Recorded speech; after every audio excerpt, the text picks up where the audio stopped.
dividen, yaitu dividen biasa juga disebut sebagai laba usaha atau operating profit yang dibagikan kepada para pihak yang berhak atas dividen tersebut. Operating profit adalah sejumlah uang yang didapatkan oleh perusahaan dari operasionalnya. Misal, dalam setahun untung bersih dari penjualan senilai 1 miliar, maka itulah operating profit atau laba usahanya. Tiap tahun pemegang saham akan dapat menentukan berapa besar operating profit yang akan dibagikan sebagai dividen dan berapa yang ditahan. Yang memiliki hak atas dividen adalah pemegang saham. Dividen umumnya dibagikan setiap akhir tahun ketika perusahaan tutup buku tahunan.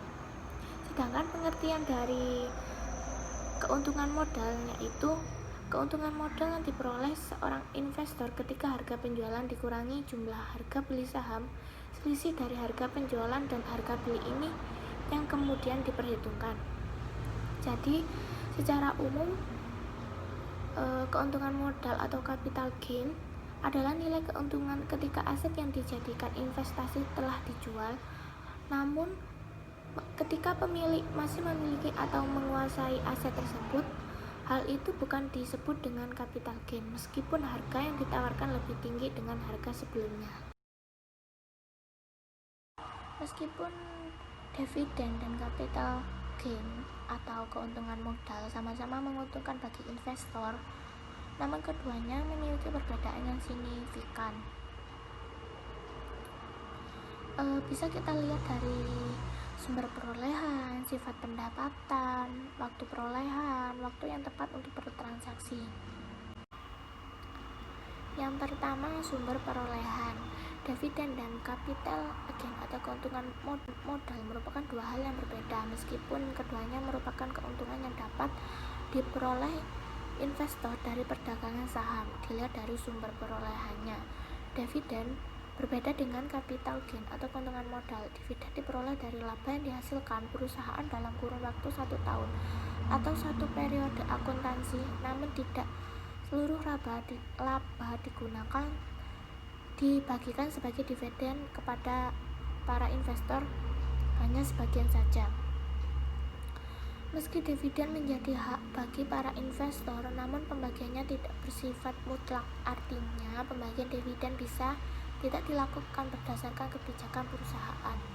Perusahaan tidak membagikan dividen kepada investor umumnya didasarkan pada alasan adanya kerugian yang ditanggung perusahaan atau perusahaan sedang melakukan ekspansi bisnis.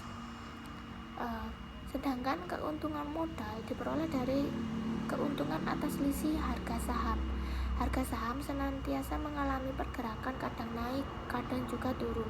Seperti halnya perdagangan pada umumnya, penjualan saham di saat harganya mengalami kenaikan akan menghasilkan keuntungan dari selisih harga jual dengan harga beli. Keuntungan dari selisih harga inilah yang kemudian disebut dengan keuntungan modal atau capital gain.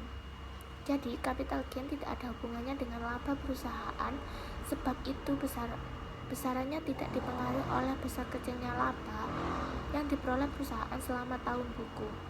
Capital gain diperoleh dari aksi investor melepas atau menjual sahamnya di pasar modal atau bursa efek di saat harga saham mengalami kenaikan.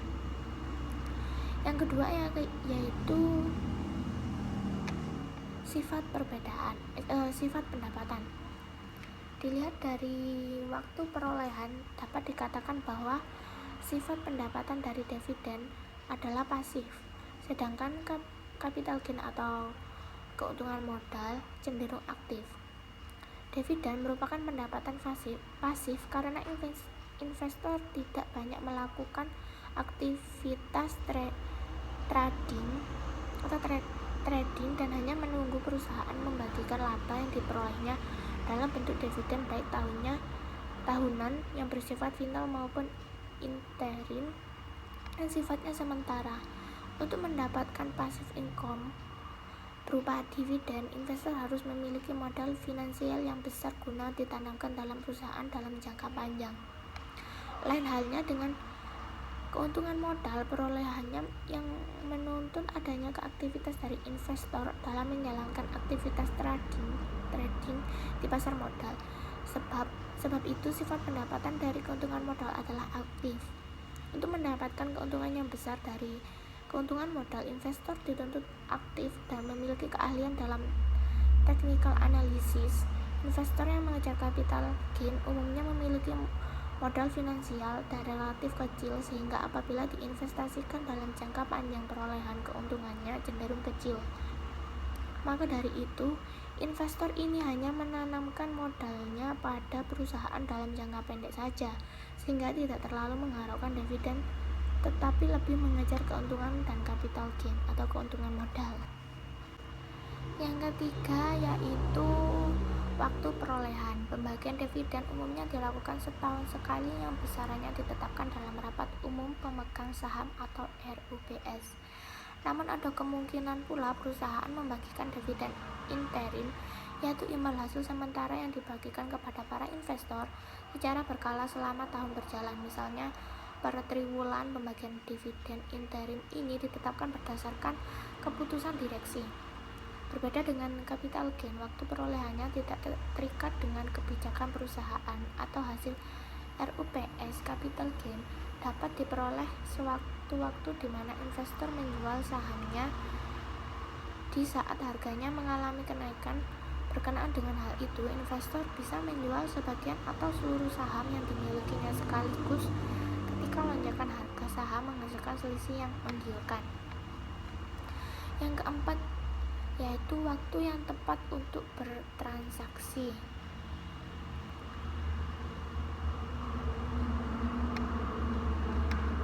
Aksi jual beli saham menentukan perolehan keuntungan baik berupa dividen maupun keuntungan modal.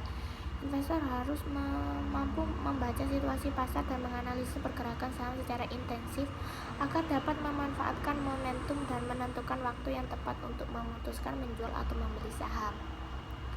Berkenaan dengan waktu yang tepat untuk bertransaksi agar mendapatkan keuntungan maksimal baik dari dividen maupun keuntungan modal, investor harus memperhatikan beberapa hal berikut, yaitu tanggal come date. Dividen come date merupakan batas waktu penentuan investor yang berhak mendapatkan dividen. Artinya, investor yang tercatat memiliki saham perusahaan terkait sampai batas waktu come date berhak untuk mendapatkan dividen. Yang kedua, tanggal ex-date dividen. Ex-date adalah masa setelah come date di mana investor yang tercatat memiliki saham perusahaan pada batas waktu ex-date maka tidak berhak untuk mendapatkan dividen. Artinya, investor yang membeli saham perusahaan pada tanggal ex-date maka tidak akan masuk dalam daftar investor yang berhak memperoleh dividen. Maka dari itu, jangan sampai salah dalam memilih waktu ketika membeli saham. Yang ketiga, dividen yield. Dividen yield adalah tingkat pengembalian saham atau tingkat imbal hasil dividen yang ditawarkan perusahaan dalam satu persentase. Tingkat imbal hasil dividen merupakan ditentukan dengan berdasarkan dividen per saham dibandingkan dengan harga saham per lembar. Semakin besar dividen yield menunjukkan semakin besar pula dividen yang dibagikan. Jadi, waktu yang tepat untuk membeli saham guna mendapatkan dividen adalah sebelum batas waktu come date berakhir. Sementara waktu yang tepat untuk menjual saham guna mendapatkan capital gain adalah ketika tiba masa ex-date.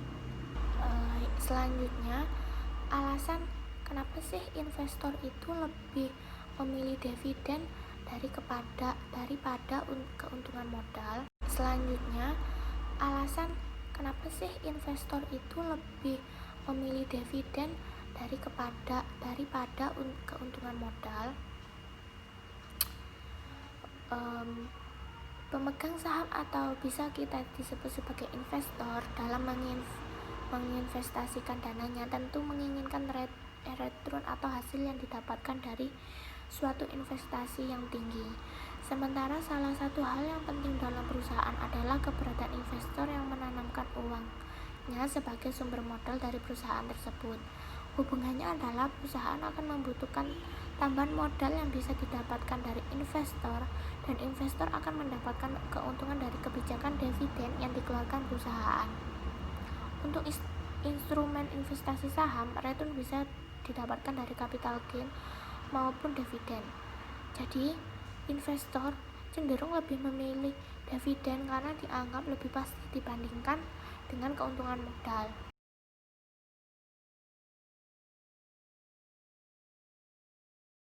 Saya Ninurpati Pancarani akan menjelaskan tentang kebijakan dividen dalam praktik.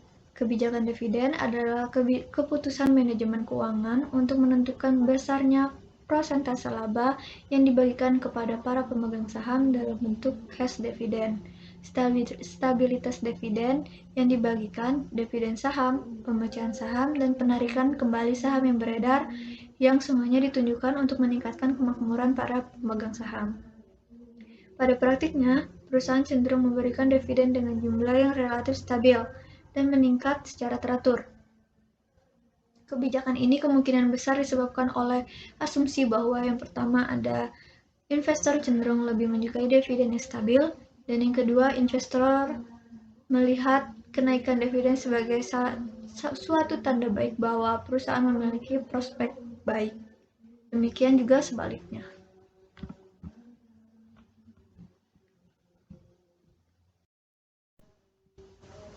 Assalamualaikum warahmatullahi wabarakatuh. Saya Ninurpati Pancarani akan menjelaskan tentang kebijakan dividen dalam praktik.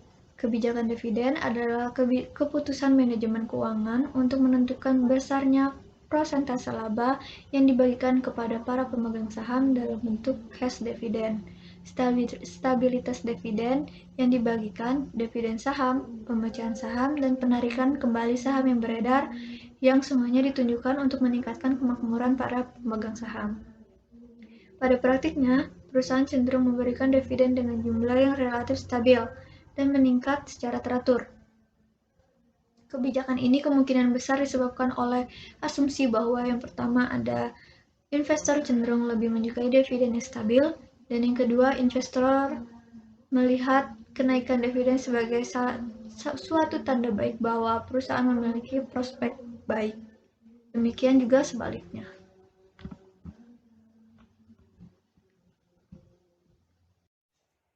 Nama saya Nilna Sandia Dayana, NIM 2220.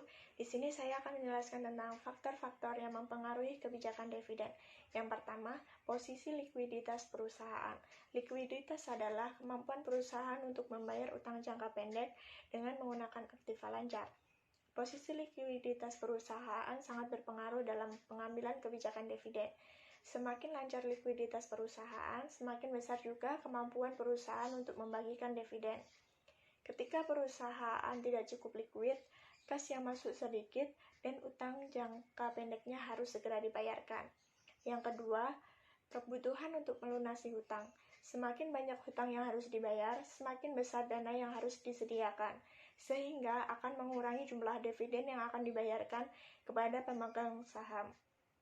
Di samping itu, dengan jatuh tempo hutang, berarti hutang tersebut harus diganti. Alternatif mengganti dana hutang bisa dengan mencari hutang baru, atau juga bisa dengan sumber dana intern dengan memperbesar laba ditahan. Hal itu tentunya akan memperkecil dividen yang dibagikan. Yang ketiga, stabilitas pendapatan.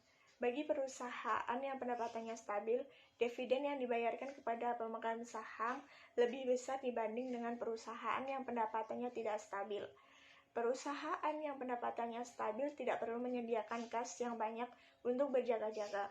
Sedangkan perusahaan yang pendapatannya tidak stabil harus menyediakan uang kas yang cukup besar untuk berjaga-jaga. Perusahaan yang menghasilkan laba yang stabil di setiap periode bisa dengan mudah memprediksi besar kecilnya laba yang akan dihasilkan di periode yang akan datang.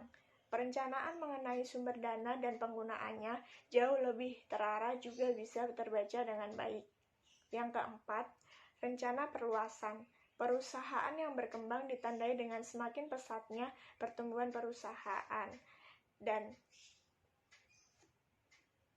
ini bisa dilihat dari perluasan yang dilakukan oleh perusahaan. Kebutuhan dan dalam rangka ekspansi tersebut bisa dipenuhi baik dari hutang, menambah modal sendiri yang besar dari pemilik, dan salah satunya juga bisa diperoleh dari sumber internal berupa memperbesar laba ditahan. Dengan demikian, semakin pesat perluasan yang dilakukan perusahaan, semakin kecil dividen yang dibagikan. Begitu juga sebaliknya. Semakin sedikit kebutuhan pengembangan aktiva, maka semakin besar laba ditahan yang dibayarkan dalam bentuk dividen. Yang kelima, kesempatan investasi. Kesempatan investasi juga merupakan faktor yang mempengaruhi besarnya dividen yang akan dibagi. Semakin terbuka kesempatan investasi, semakin kecil dividen yang akan dibayarkan. Sebab dananya digunakan untuk memperoleh kesempatan investasi. Namun bila kesempatan investasi kurang, dananya lebih banyak digunakan untuk membayar dividen. Yang keenam, peraturan hukum perundang-undangan. Peraturan hukum perundang-undangan mengatakan dividen dibayarkan dari laba, baik laba tahun periode berjalan ataupun laba bersih tahun lalu yang berada di pos laba ditahan. Ada beberapa batasan hukum tentang dividen. Yang pertama, peraturan tentang laba bersih. Yang kedua, peraturan larangan pengurangan modal. Yang ketiga, peraturan kepailitan. Ketujuh, pembatasan dalam perjanjian utang. Pembatasan perjanjian utang ini biasanya disusun oleh kreditur perusahaan yang telah disetujui oleh perusahaan. Pembatasan ini disusun oleh kreditur agar perusahaan tetap mampu melunasi utang dan bunganya. Perjanjian utang tersebut umumnya menyatakan dividen tidak bisa dibayarkan jika modal bersih perusahaan berada di bawah jumlah atau titik yang sudah ditentukan.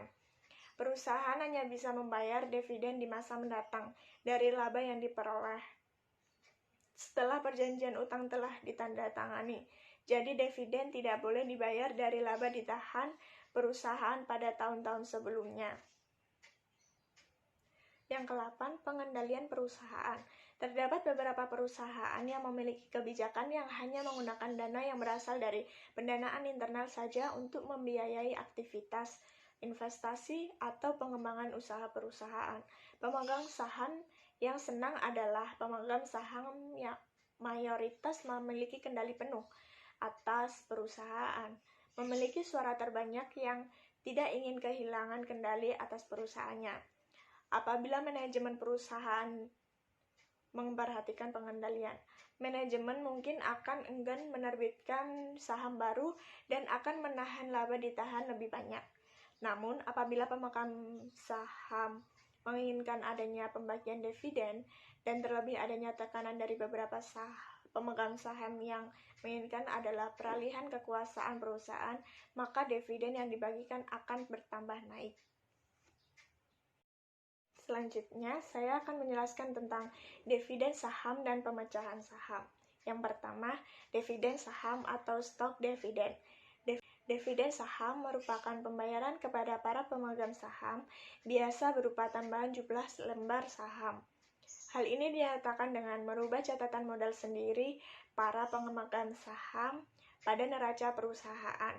Yang kedua, pemecahan saham atau stock split. Pemecahan saham adalah peningkatan jumlah saham beredar dengan mengurangi nilai nominal atau nilai pari dalam saham tersebut. Pemecahan saham maka yang berubah adalah nilai nominal dan jumlah lembar saham yang beredar, sedangkan nilai semua rekening modal sendiri tidak berubah. Nilai dividen saham dan pemecahan saham. Dividen saham dan pemecahan sama memiliki nilai yang berbeda dipandang dari pihak investor dan perusahaan serta bagi perdagangan saham itu sendiri. Bagi para investor, secara teoritis, dividen saham atau pemecahan saham bukan sesuatu yang menyangkut nilai bagi para investor. Mereka menerima tambahan jumlah saham tetapi proporsi kepemilikan perusahaan tidak berubah.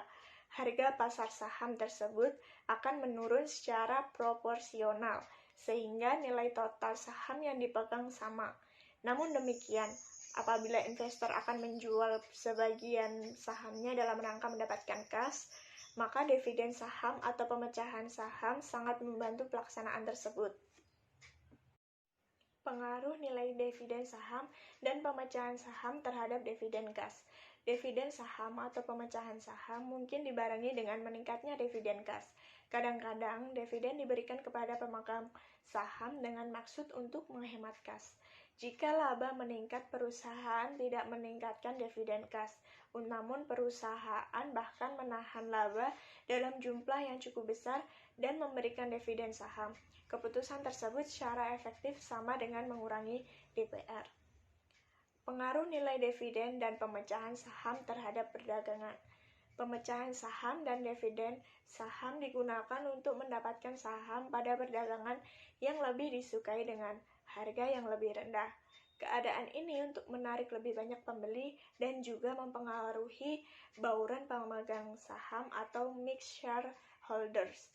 Sejalan dengan meningkatnya pemegang saham individu dan menurunnya pemegang saham kelembagaan akan berdampak perdagangan saham akan lebih banyak yang terlibat. Pengaruh nilai dividen dan pemecahan saham terhadap muatan informasi. Pemberian dividen saham dan pemecahan saham dalam menyampaikan informasi secara efektif kepada para investor daripada dengan pembicaraan yang serius. Manajemen dapat menggunakan dividen saham atau pemecahan saham untuk meyakinkan tentang prospek perusahaan yang menguntungkan. Kebalikan pemecahan saham atau reverse stock split. Reverse stock split atau kebalikan pemecahan saham adalah pemecahan saham di mana jumlah saham beredar menurun. Kebalikan pemecahan saham ini merupakan penggabungan jumlah lembar saham. Kemudian yang selanjutnya pembelian saham kembali. Pembelian saham kembali atau stock repurchase merupakan suatu kegiatan di mana perusahaan melakukan pembelian kembali atau saham mereka yang telah beredar di pasar bursa yang telah dimiliki oleh para pemegang saham sehingga menurunkan jumlah lembar saham yang beredar, meningkatkan EPS, dan seringkali menaikkan harga saham. Stock repurchase merupakan salah satu cara yang dilakukan perusahaan untuk mendistribusikan cash flow yang dimiliki perusahaan kepada para pemegang sahamnya selain dalam bentuk dividen. Pada saat membeli kembali sahamnya, biasanya perusahaan akan membelinya dengan harga di atas pasar. Kelebihan atas harga pasar inilah yang menjadi keuntungan bagi para pemegang saham yang dikenal dengan capital gain. Kemudian, alasan melakukan pembelian saham yaitu diantaranya: yang pertama, karena pajak yang dikenakan untuk stock repurchase lebih rendah daripada pajak yang dikenakan untuk dividen, maka stock repurchase menjadi alternatif yang lebih baik dibandingkan dengan dividen dalam mendistribusikan cash flow kepada para pemegang saham. Yang kedua, kegiatan stock repurchase dapat meningkatkan financial leverage, yaitu di mana perusahaan membagi kelebihan jumlah kapitalnya. Dalam hal ini, melakukan stock repurchase, maka nilai ekuitas akan menurun, sehingga debt ratio perusahaan akan meningkat. Peningkatan inilah yang berarti meningkatkan leverage perusahaan. Perusahaan akan lebih suka untuk melakukan stock repurchase jika rasio leverage-nya di bawah angka yang ditargetkan untuk mencapai struktur modal yang optimal. Kemudian yang ketiga, untuk menyediakan sejumlah saham sebagai keperluan program pensiun, bonus, stock option, atau stock ratio yang lainnya. Yang keempat, perusahaan yang kurang memiliki kesempatan berinvestasi akan menggunakan kelebihan kas yang dimilikinya untuk membeli kembali saham perusahaannya. Kemudian ada dua metode pembelian saham kembali. Yang pertama tender offer dan yang kedua open market repurchase. Tender offer merupakan metode yang digunakan perusahaan untuk mengumumkan kepada seluruh pemegang saham bahwa perusahaan akan membeli kembali beberapa lembar sahamnya pada harga dan periode tertentu yang telah ditetapkan. Harga yang ditawarkan perusahaan biasanya di atas harga pasar. Dan yang kedua, open market repurchase. Metode ini perusahaan membeli kembali saham perusahaannya dengan jumlah yang relatif kecil. Pembelian kembali saham melalui broker dengan bayaran komisi pada tingkat normal pembelian dan pembelian harga pasar. Kemudian ada keuntungan pembelian kembali saham. Yang pertama, pengumuman pembeli kembali dipandang sebagai hal yang positif oleh para investor karena pembelian kembali tersebut seringkali dimotivasi oleh adanya keyakinan manajemen bahwa saham perusahaan dinilai terlalu rendah. Yang kedua, para pemegang saham akan dapat memilih ketika perusahaan mendistribusikan kasnya melalui pembelian kembali saham mereka dapat menjual atau tidak menjual.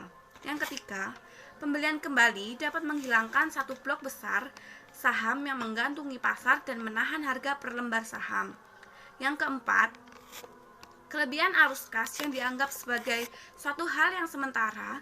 Manajemen mungkin lebih suka untuk mendistribusikan dalam bentuk pembelian kembali saham daripada mengumumkan adanya kenaikan dividen tunai yang tidak dapat dipertahankan. Yang kelima, perusahaan dapat mempergunakan middle residu untuk menetapkan suatu tingkat distribusi kas sasaran, kemudian membagi distribusi tersebut menjadi komponen dividen, komponen pembelian kembali.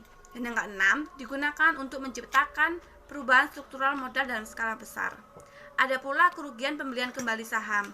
Yang pertama, para pemegang saham mungkin dapat bersikap indiferen terhadap dividen dan kemungkinan modal dan harga saham mungkin akan lebih diuntungkan dari dividen tunai daripada dari pembelian kembali.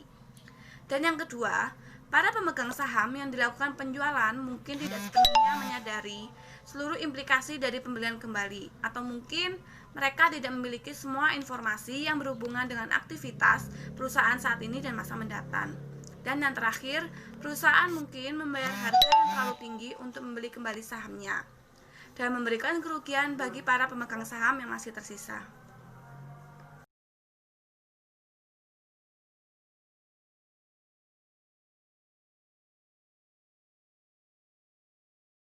Sekian dari kelompok kami. Jika ada salah kata, mohon dimaafkan. Wassalamualaikum warahmatullahi wabarakatuh.